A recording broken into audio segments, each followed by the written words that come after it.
बिस्मिल्लाहिर्रहमानिर्रहीम। इब्तिदाई रब्बी जलील के बाबरकत नाम से दुरूद पाक मोहम्मद मुस्तफ़ा सल्लल्लाहु अलैहि वसल्लम के नाम पर। अज़ीज़ तलबा व तलबात, मैं आपसे मुखातब हूँ Rashmat Ali, assistant professor of physics, Khwaja Farid government post graduate college Rahimyar Khan. Physics zone की तरफ से lecture number 4 chapter number 18 FSC physics second year. आज का जो टॉपिक है वो ट्रांजिस्टर का है। ट्रांजिस्टर क्या है? बेसिकली इसके नाम से जो एब्रिविएशन ली गई है, हमने इसको लिखा है ट्रांसफ़र ऑफ रेजिस्टर या रेजिस्टेंस।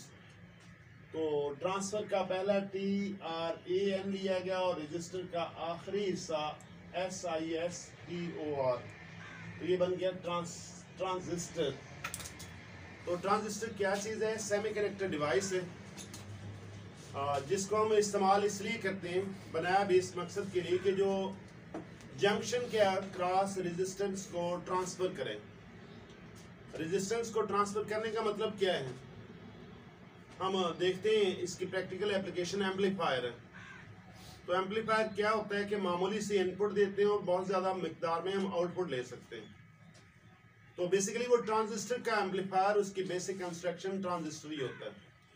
तो हम इसके आगे चल के देखेंगे वो कैसे एक ट्रांजिस्टर को हम एज ए एम्पलीफायर इस्तेमाल कर सकते हैं। तो बेसिकली स्मॉल अमाउंट को लार्ज में मुंतकिल करना है, यानी करंट को इनहेंस कर सकता है, रेजिस्टेंस को कम कर सकता है, और इसी तरह पोटेंशियल डिफरेंस को इनहेंस कर सकता है। तो इस तरह इसको हम कहते हैं इसने रेजिस्टेंस को कम कर दिया है या ट्रांसफ़र कर दिया है। तो इसकी कंस्ट्रक्शन कैसे होती है, कैसे ये बनाया जाता है? तो बेसिकली एक सिंगल क्रिस्टल, जैसे कि हमने इससे पहले लेक्चर्स में पढ़ा है, PN जंक्शन की फॉर्मेशन। एक सिलिकॉन या जर्मेनियम का छोटा सा पीस ले लें, उसके एक हिस्से में एक सिरे पर हम ऐसा करते हैं ग्रुप 3 जो है ना उसमें डॉप करते हैं, इम्प्योरिटी शामिल करते हैं। जब ग्रुप 3 उसमें शामिल करेंगे तो वो बन जाएगा आपके पास P टाइप। इस तरह उसका सेंट्रल पोर्शन जो ना वो फिर वो ग्रुप 5 से, इस तरह ऑर्डर दूसरा जो पोर्शन है वो उसका ग्रुप 3 से डॉप करने से, यानी दो किस्म के मटेरियल, यानी 2P या N टाइप मटेरियल जो है उसके दरमियान में एक तीसरी किस्म का मटेरियल या दूसरी किस्म का मटेरियल, अगर हम कह रहे हैं कि दो साइडों पे हैं P टाइप तो दरमियान में हो जाएगा N टाइप। अगर दोनों साइडों पे है N टाइप तो दरमियान में हो जाएगा P टाइप। तो इस तरह उस क्रिस्टल को बनाया जाता है। तो सिंगल क्रिस्टल ऑफ सिलिकॉन और germanium which is grown in such a way that it has 3 regions, 3 region बनते हैं। ये बेसिकली अगर हम ये देखें ट्रांजिस्टर के 3 रीजन, एक P रीजन, फिर N रीजन, इस तरह दूसरे किस्म का ट्रांजिस्टर जो है N रीजन और दरमियान में P रीजन। तो यहाँ पे बेसिकली 2 जंक्शंस बनते हैं। PN जंक्शन में एक ही जंक्शन था, एक जंक्शन इस साइड से P और N और दूसरा जंक्शन इस साइड से P और N। इसी तरह सिमिलरली टू इधर N और P का जंक्शन, फिर N और P का जंक्शन। तो दूसरा में इसको हम यूं कुछ कह सकते हैं कि 2 junction back to back joint, एक एमीटर बेस जंक्शन। हम अभी लेवलिंग इसका आगे इंट्रोड्यूस करते हैं कि एमीटर क्या है, बेस क्या है और कलेक्टर क्या है। तो ये हम इसको कहते हैं एमीटर बेस जंक्शन और कलेक्टर बेस जंक्शन का कॉम्बिनेशन जो ना ट्रांजिस्टर बन गया। एक पुराना ज़माना था जब डायोड और ट्रायोड वाल्व इस्तेमाल होते थे, उनकी एफिशिएंसी बेहतर नहीं थी। तो ये एक इस मॉडर्न एरा का एक अहम तरीन डिवाइस है जिसने पुरानी टेक्नोलॉजी, क्लासिकल टेक्नोलॉजी का साइज़ कम किया और इसके अलावा उसकी एफिशिएंसी बढ़ाई, उस पर अखराजात और वो कम हो गए। तो लिहाजा ट्रांजिस्टर एक किस्म का रेवोल्यूशन पैदा करने वाला डिवाइस है। हम चलते हैं आगे इसकी टाइप्स पर। तो नॉर्मली इसकी 2 ही टाइप्स हैं, एक PNP और दूसरा NPN। अगर हम PNP में देखें इसके कंस्ट्रक्शन के हवाले से हम कहेंगे transistor which have the 2 P-type substances and N-type sandwiched between the 2 P-type।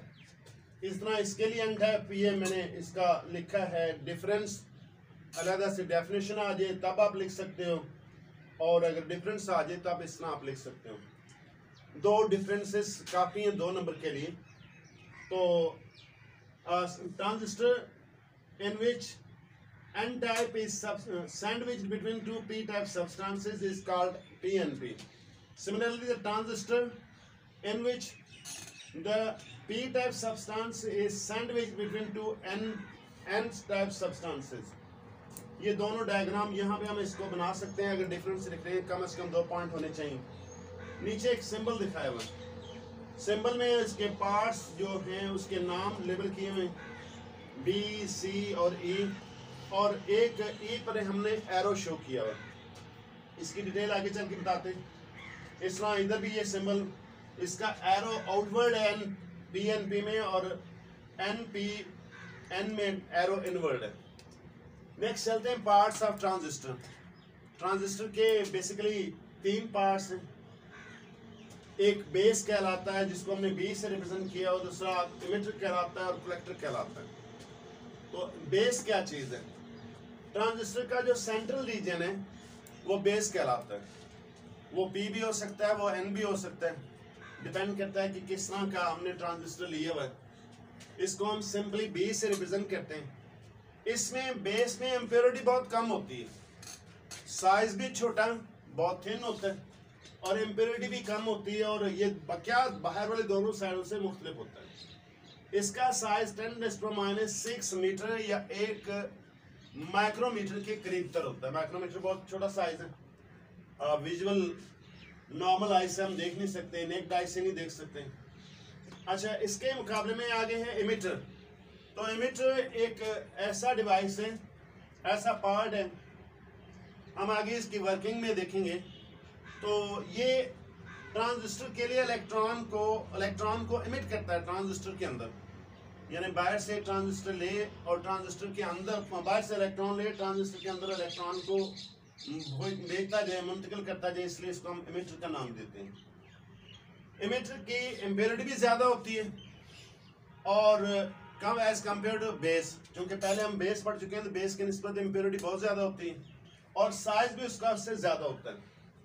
Further more, इस सर्किट सिंबल में हम कैसे पहचानें कि इमिटर कौन सा, कलेक्टर कौन सा, उसके ऊपर हमने एरो लगाया होता है, एरो सिंबल। तो इसका बेस की निस्बत साइज ज़्यादा और इसकी इम्प्योरिटी भी ज़्यादा। तीसरा हिस्सा है collector. It is one of the outer part of the transistor and collects electrons from the transistor. जो इलेक्ट्रॉन इमिटर ने ट्रांजिस्टर के अंदर भेजे, कलेक्टर वहां से कलेक्ट करता है और बाहर सर्किट से आगे भेजता है, तो इसलिए इसको कलेक्टर का नाम दिया गया। तो इसकी कंसंट्रेशन इम्प्योरिटी की भी ज़्यादा होती है। अब हम देख रहे हैं इधर इमिटर की कंसंट्रेशन सबसे ज़्यादा है इन तीनों का अगर कंपेयर करें, तो इसकी कम कंसंट्रेशन जो इम्प्योरिटी की बेस से ज़्यादा होगी, जबकि इस इमिटर से स्लाइटली कम होगी। लेकिन बाहर अपीयरेंस में दोनों सेम दिखेंगे। ये इमिटर है, ये इमिटर है, उधर से इमिटर और कलेक्टर दोनों बाहर से बनावट में दोनों एक जैसे लिखेंगे, लेकिन फ़र्क क्या है? फ़र्क ये शॉर्ट क्वेश्चन में एमसीक्यूज में आ सकता है। What is difference between emitter and collector? Although both are the have the same type of substance, दोनों के टाइप एक ही है, लेकिन उनमें डिफरेंस क्या है? डिफरेंस यही है पॉइंट कि कलेक्टर की जो ना इमिटर की कंसंट्रेशन ज़्यादा होती है कलेक्टर से, बेस तो वाजे पता चल रहा होता है। इमिटर में कंसंट्रेशन ज़्यादा और कलेक्टर का साइज बड़ा होता है एज कम्पेयर टू इमिटर। ये दोनों में डिफरेंस है, थोड़ा सा स्लाइट डिफरेंस है। तो इसको ये बाहर वाला इमिटर और कलेक्टर में से कोई एक साइड पे इमिटर हो गया, दूसरी साइड पे कलेक्टर हो गया। ये अगर हम इसको नाम दे दें बेस, इसको बाहर वाली साइड जो ना वो कलेक्टर, ये बेस और ये इमिटर। अभी तो फिलहाल वैसे नाम दिए जा रहे हैं, लेकिन जब इसकी मैन्युफैक्चरिंग होती है इस चीज़ को मद्देनज़र रखा जाता है कि जो कलेक्टर है उसके साइज थोड़ा सा कदर बड़ा हो, किससे? दोनों से, और ख़ास तौर पे इमिटर से।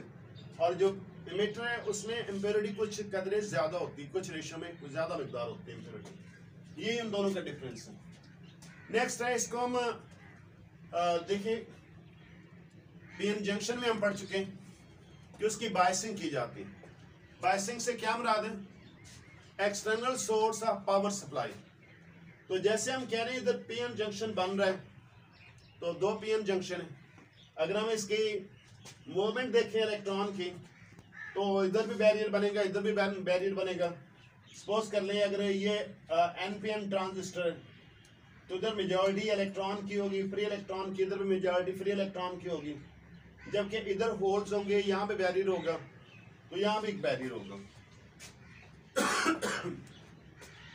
एक कॉमन वे रखा गया है इसको बायसिंग करने का, क्योंकि इसके 3 टर्मिनल्स हैं, 3 पार्ट्स हैं। इलेक्ट्रिसिटी में हमेशा 2 पार्ट्स होते हैं, एक पे पॉजिटिव हम लगाते हैं स्विच फ्यूज को, एक पे नेगेटिव लगाते हैं। तो यहाँ पे 3 और तीसरे हिस्से का क्या करेंगे? तीसरा हिस्सा बना दिया जाएगा कॉमन, दोनों के लिए मुश्तरक। तो वो क्या, एक में से इनपुट हो जाएगी, हम इनपुट लगा रहे हैं, ये डिवाइस जो है करंट को मैग्नीफाई करता है या वोल्टेज को बढ़ाता है। तो एक पे इनपुट लगा देंगे और दूसरे पे लगा देंगे आउटपुट। तो इस तरह तीसरा जो बचेगा वो बन जाएगा कॉमन।